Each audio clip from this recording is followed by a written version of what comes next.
tera uburezi turabwibanza kuko hari ibyo twagomba kugaruka ko hano mu gihugu cyacu cy'u Burundi. Ubwo rero nuko byagenze muri no weekend kuko nivyanatworoheye mu ba U17 naho twatsinzwe n'igihugu cy'u Buganda ibitsino bene kubusa.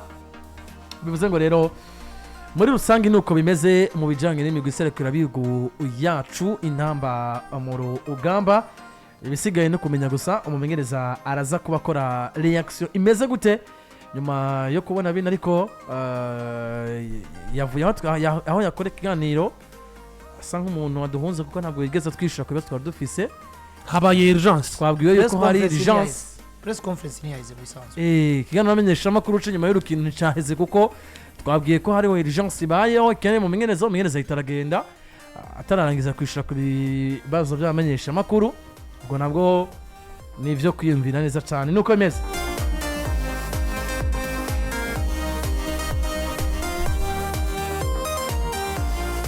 Twebwe twinjire ku mugabane w'Uburayi tugiye guhagarara ko kuri no mugoroba cyane. Kamakuru yacu yo ku mugabane w'Uburayi tugiye kuri Marcus Rashford, umusore w'umwongereza ndetse none hakaba akinira equipe yitwa FC Barcelona. Uyu ni umwongereza wa Detroit Lions ariko anakinira equipe akinira equipe ya FC Barcelona.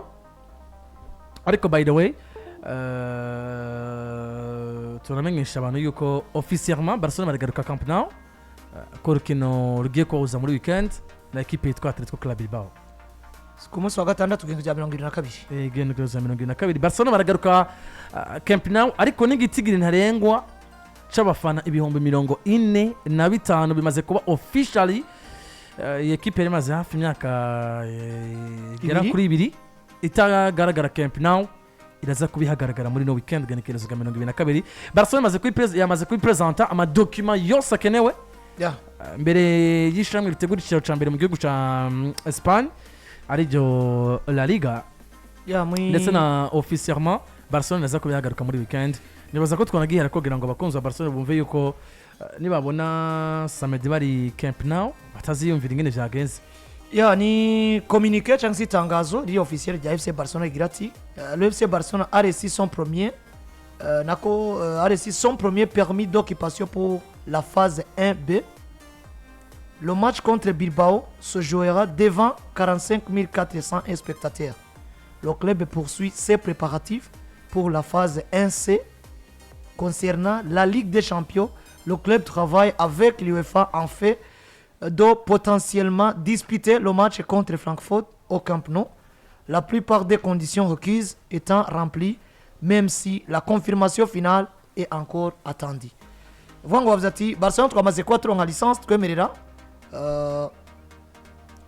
kwakirira kuri Estadio Camp Nou cyane muri biriya bibanza vya mbere ico bise phase 1B. Ariko kandi barabandanya gukora cyane kugira ngo baronke urusha nago go kwakirira kuri phase yitwa S kugira ngo bikunde kuko iyo yemewe n'inkino za UEFA Champions League mucamuzakiriyako. Mugabo MB ibaze kwemerwa yoyo urakira urukino rwa championnat naco gituma ubona bamaze kwa officializa ko ku munsi wa gatandatu barabari Estadio Camp Nou. Ariko kandi birumvikana ko barindiye decision finale ya UEFA Champions ya UEFA kugira ngo bikunde n'urukino bafise mu ndwi hagati contre Frankfurt nago baje bagwakirireho nyuma yuko ino phase 1C iza kuba yemewe. Ariko bo bakaba mu itangazo rya Barcelona bayipreje baravuga ati twebwe ivyo dusabwa byose kugira ngo ino phase nayo yemegwe tubona bikwiye, turindiye confirmation nayo de la part ya UEFA kugira ngo bishobore kuba bikunda. Ni Lamine Yamal yatanguye wanashima no muri weekend abishira kuri story we ya Instagram aho yavuze ati uravye kuri story we ya Instagram Lamine Yamal yavuze ati des nuits spéciales arrive. Urimo bw'icongereza yavuze ngo special nights are coming. Aravuga ati amajoro adasanzwe araje. Ariko avyandika hejuru yagize gute nako avyandika hejuru munsi hari ishusho cyangwa se ifoto y'igisagara ariko na cyane igaragaza inyubako za Estadio Camp Nou. Bivuze ngo ni Barcelona tuzakuba turi abantu bibaza ko azogera ku munsi wa gatanu twamaze kumenya no ku ruhande rwa UEFA ico bavuga ko kugira ngo tunamenye ko urukino rwa Frankfurt nago bazogwakirira. Ni kuvuga ngo hatabaye uturema do situation nibaza ko Barcelona ku munsi wa gatandatu bari Camp Nou kuko bamaze kuba rino tangazo barishiraho babicishije ku mbuga zabo ariko kandi na Mundo Deportivo yavyanditse atari nkamwe ho babaye yamanyanga twagiye turabona muri Espagne rimwe na rimwe abo kwitangana mu manyama ugasanga mu officialije ibintu kumbura bitaraba. Cette fois-ci je ne pense pas que Barcelona soit officialisé ibintu atari licence ya La Liga bamaze kuba baronka. Abantu baribuka yuko yavuga yuko yagarutse kuri regle ya SL1 turabirindira turabibura.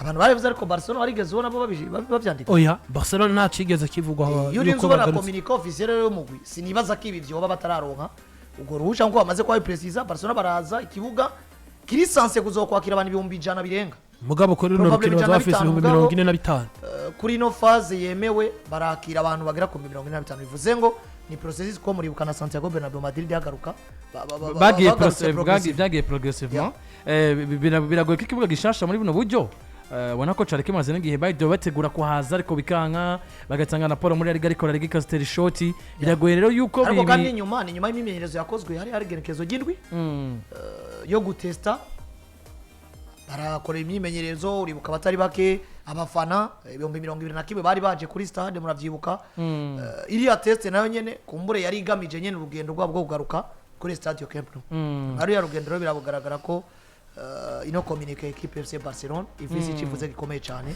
dushobora kwitega nashimye ingufu za Barcelona ziyongera kuko kwa mukinira Montjuic rimwe na rimwe udatuje uburongozi bw'igisagara ca Barcelona rimwe na rimwe kubwira ati kibuga natwe tuzogikenera twarakigwaye kiringiki utubwira ngo ariko wararengeje n'ibindi bigiye bitandukanye kumva ngo equipe ari no kuri tarifisi yo stability yo kwamitira atira kibuga nuko rero kuri Barcelona twinjire no makuru